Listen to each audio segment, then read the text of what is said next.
If you're anything like me, you like learning anatomy through sports injuries. So this is episode 2 of Learning Anatomy Through Sports Injuries. Nick Chubb, October 10th, 2015, Georgia versus Tennessee.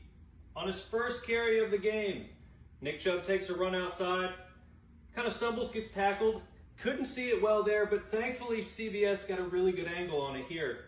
Gets tackled, juggles, boom, knee explodes on the sideline. He gets carted off.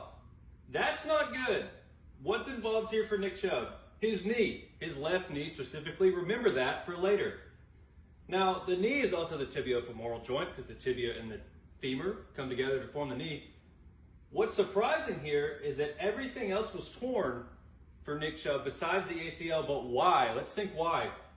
Look how far this knee is curved backwards. So your ACL is responsible for preventing anterior translation of the tibia. This tibia is going posterior. It probably could have torn in this case, but it did not.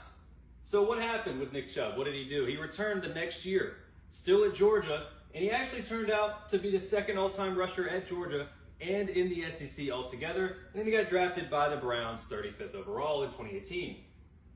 Nick Chubb, September 18th, 2023. He had a few good years before getting injured. You know, he got dinged up.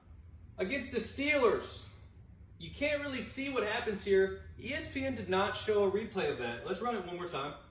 Against the Steelers, it's just a run up the middle, almost to the goal line, gets tackled. This is what happened to his knee. Now, we call that a valgus motion. That's when your knee goes almost toward the midline of your body. Varus would be on the outside. That's a valgus. So the same knee was injured as it was in college. Tibiofemoral joint, obviously. ACL and MCL here were involved. So the MCL is common for both knee injuries for Nick Chubb. ACL is new for this one, but let's think, why is it the MCL? You see, this is his outside of his foot.